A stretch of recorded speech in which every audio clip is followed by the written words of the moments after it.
1962 का साल भारत के लिए सबसे ज्यादा दर्दनाक है क्योंकि इसी साल हम चाइना से एक जंग हार गए थे एंड रही सही कसर अमेरिका ने पूरी कर दी जब उन्होंने पाकिस्तान को अपने flagship jet fighter F-104 star fighter Pakistan को पकड़ा दिए, वो भी एज अ गिफ्ट। ये जेट फाइटर देखने में इतने डरावने थे कि इनको एक निकनेम दिया गया था कि a man with a missile. इसको देख के ऐसा लगता था कि एक आदमी मिसाइल के अंदर बैठा हुआ है क्योंकि इनकी स्पीड हद से ज्यादा थी। अपने समय में ये 2000 किलोमीटर प्रति घंटे की रफ्तार से भी ज्यादा कवर कर पा रहे थे, बट भारत के पास इसका कोई भी जवाब नहीं था। Hello guys, I am Prince and आज के MiG-21 के पार्ट 2 में हम देखेंगे किस तरीके से MiG-21 ने भारत की न सिर्फ डिफेंस पॉलिसी को चेंज करा बल्कि पूरी डिफेंस इंडस्ट्री कॉरिडोर को भी चेंज कर दिया। तो बिना टाइम वेस्ट करे लेट्स गेट स्टार्टेड।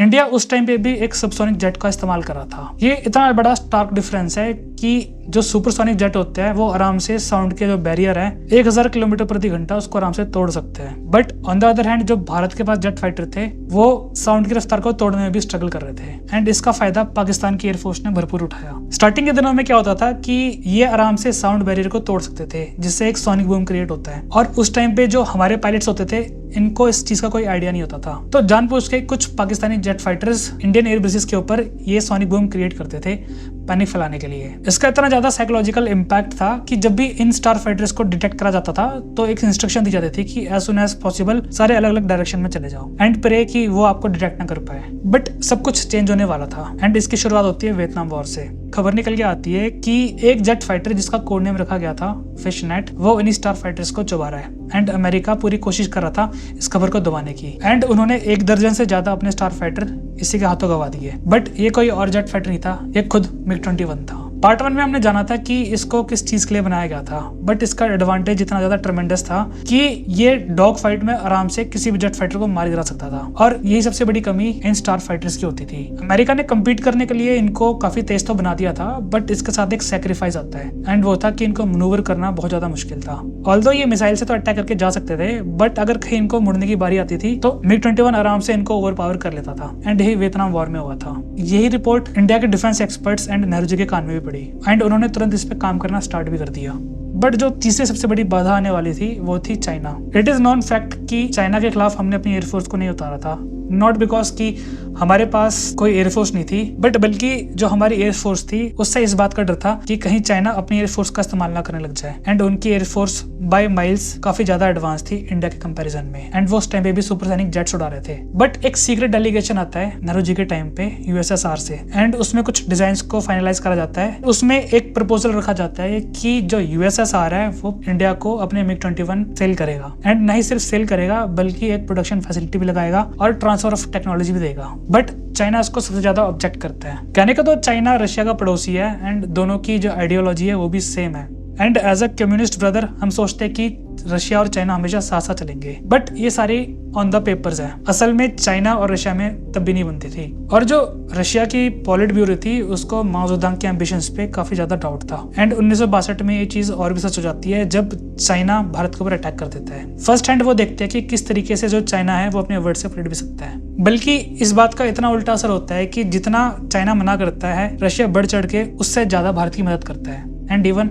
लास्ट में आके अपने ट्रांसफर ऑफ टेक्नोलॉजी भी शेयर कर देता है। बट जेट फाइटर खरीदना तो एक अलग बात है, उसके ऊपर अपने पायलट्स को ट्रेन करना एंड उससे एक एक्सपीरियंस लेना वो भी अलग है। और जो एंट्री होती है MiG-21 की वो बहुत ही ज्यादा एंटी क्लाइमेटिक होती है। बात है 1965 की।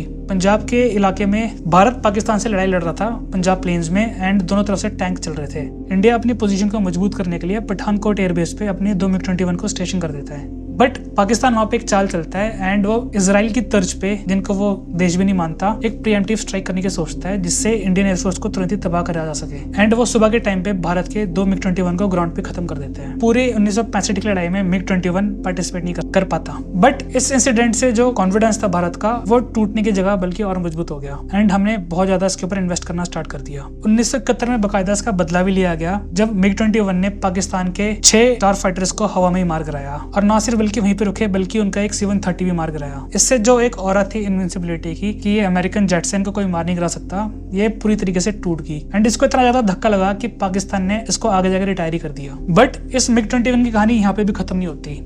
बालाकोट एयर स्ट्राइक में फर्स्ट टाइम एक सेकंड जनरेशन MiG-21 अमेरिका के एक 4th जनरेशन F-16 को मार गिराता है, जो कितनी ज्यादा बड़ी न्यूज थी कि इस बात पे डिबेट छिड़ने लग गया कि पायलट की स्किल्स काम आती है, एक टेक्नोलॉजिकल एज काम आता है। बट जो MiG-21 है उसने भारत की ना सिर्फ डिफेंस पॉलिसीज को चेंज करा बल्कि जो इंडस्ट्रीज है उसको भी चेंज कर दिया। एक छोटी सी कंपनी होती थी जो स्पेयर पार्ट्स बनाती थी जिसका नाम था हिंदुस्तान एरोनॉटिकल लिमिटेड, एंड उसका रोल काफी ज्यादा लिमिटेड था। बट इस MiG-21 की डील ने रातों रात उनकी किस्मत बदल दी।